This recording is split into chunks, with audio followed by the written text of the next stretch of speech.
Hey y'all, welcome to Little and Light. I'm Samantha. Tonight, we're in my office because I want to show you how I keep my livestock records and why I do it. If you are anything like me, you think that you can remember everything, but eventually that's not going to work for you. There's a lot to keep track of when you have livestock. I mean, like medications and breeding dates and birthing dates and weaning dates, who came from where, who's been tested for what, who had worms, just there's so much stuff. And really it's best practice, in my opinion, to have all of that written down somewhere. That being said, I was pretty bad about actually having real records. I am pretty good at keeping up with things like in my phone's calendar. So for the last 2-ish months, I've really been wanting to sit down and come up with charts, like tables for keeping my records in to print out and have a physical copy of, but things just kept getting away from me and I never did it. Until we had something happen that was completely my fault and was completely avoidable if I had been keeping track of things a little better. Our single pasture rabbit, Kate, she actually gave birth on the ground without a nesting box. Let me rewind a little bit and explain how we got to that point. A little over a month ago, I bred Kate to Doc before he left.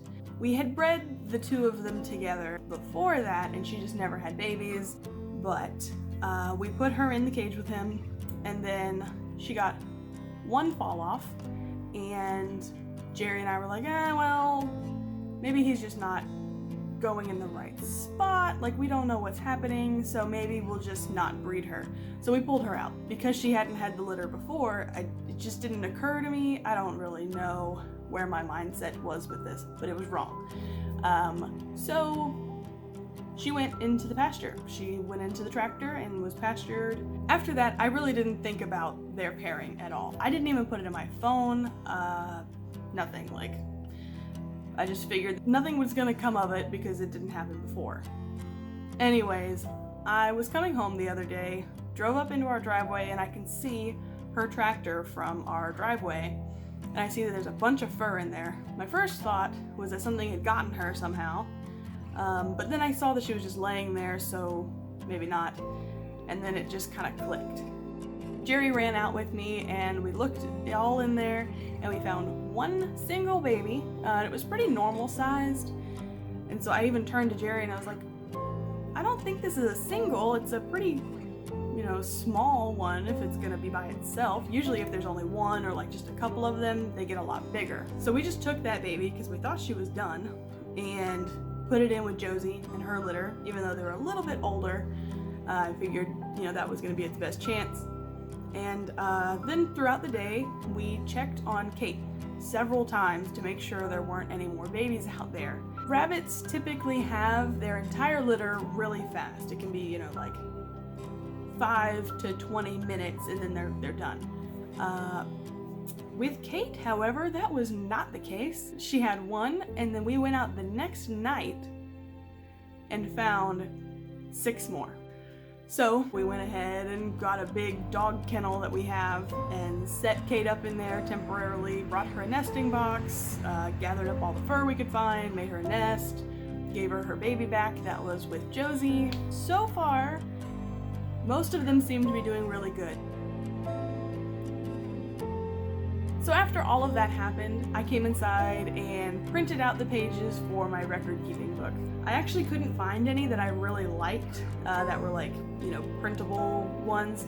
So I had Jerry come help me. I'm a pretty tech-savvy person. I do a lot of graphic design, and I could not figure out how to make a chart.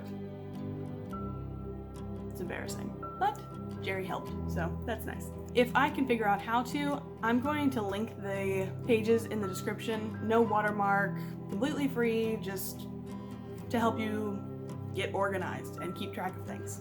In my binder, I have a tab for every kind of animal that we have here on the farm. And then within those tabs, we have a couple of different subcategories. We've got breeding records, grow out charts, medical history, and there's a couple different like expenses type things. All right, let's crack this thing open. First up, we have rabbits. First here, we've got a breeding record. This one is for Alice. We have a rough date of birth on her. I don't have a weight on any of my rabbits. I need to do that pretty soon, and then I'll just fill that out later. We have her breed, which is New Zealand. I don't know her sire or her dam. And then fertile date is like the youngest you want to start breeding them. So since this is a breeding record, we've got the date she was bred, who she was bred to, when she should have her babies, when she actually had her babies, the number born alive, the number of stillborns, the number that she actually weaned, and then an 8-week average weight for those babies. And then just any comments or concerns about the litter as she was nursing or the breeding in general. On the next page, we have our medical records. We've got symptoms, the date that we noticed those symptoms, treatment, dosage, and when she was treated.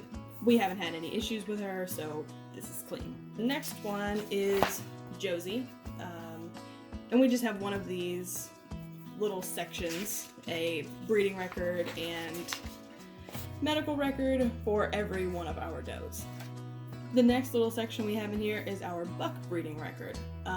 So for me, I saw this on somebody else's record keeping style, and it was interesting to me to keep track of that particular buck's babies and to see how well they grow so that I can decide if he's good to keep in my breeding program or not.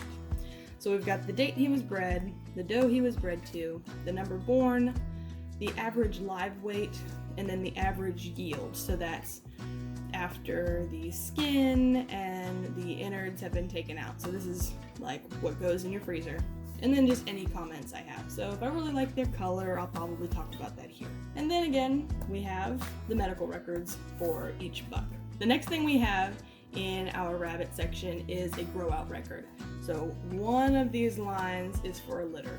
So we've got their date of birth, who their mom is, who their dad is, how many were in the litter when we started, so like when they get moved to a pen on their own, how many were in there, how much feed they ate, the average live weight on butcher day, average yield, and then when we processed them, and any notes. The next page we have is feeding and miscellaneous expenses. I have not written all of this out yet.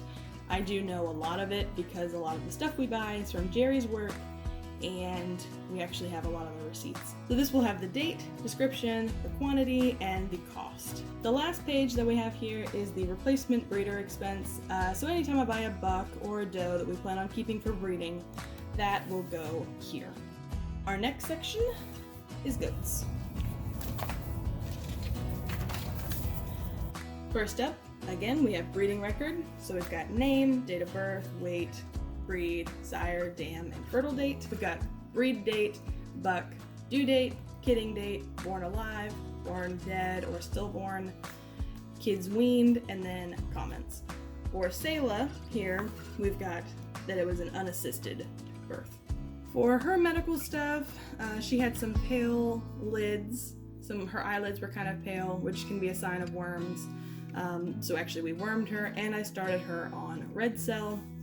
She gets 3 cc's of that, but it's going to be an ongoing thing for several weeks, so I didn't put a date. The next part of Selah's little section is milk production. I haven't started doing this yet because she stays with her babies full time. Another week or so, and I will start separating them at night and then milking her in the morning, and then I will start keeping track of all of this stuff. So name, when they had their babies, so freshening date, the date of milking, morning amount, night amount, and then notes. Here is where I would put something like if they had mastitis or something and so that's messing with their output, or if they kick the pail and that's messing with their output, just things that are circumstantial. So again, we have a grow out record. We've got the name, date of birth, sex, starting pounds, finished pounds, feed amount, processing date, the process pounds, so what the yield that we get from them, and then cost per pound. We have decided we are going to keep one of the bucklings and raise it for meat. And then last page, again, we've got replacement breeder expenses. Our next section is pigs. So here we have our grow out records for the pigs. It's the same thing as the one for the goats. It's name, date of birth, sex, start pounds, finish pounds, feed amount, yield, or process date, and then yield, and then cost per pound. So we've got Jackie, Wilson, their rough estimated days of birth, and then she's a female, he's a male, and they both started around the 40-pound mark. Again, we have medical records for them, and I haven't treated them for anything yet. Last, we have chickens, but theirs are not very interesting. I don't keep track of very much other than their medical record. I don't track the amount of eggs we get or anything like that, just because their eggs just come right in here to feed the family. It's not like we're selling them. I do also have a grow out record in here because we do plan to get meat chickens. And then we've got replacement breeder expense, as we need to buy hens or roosters, whatever, that goes in here.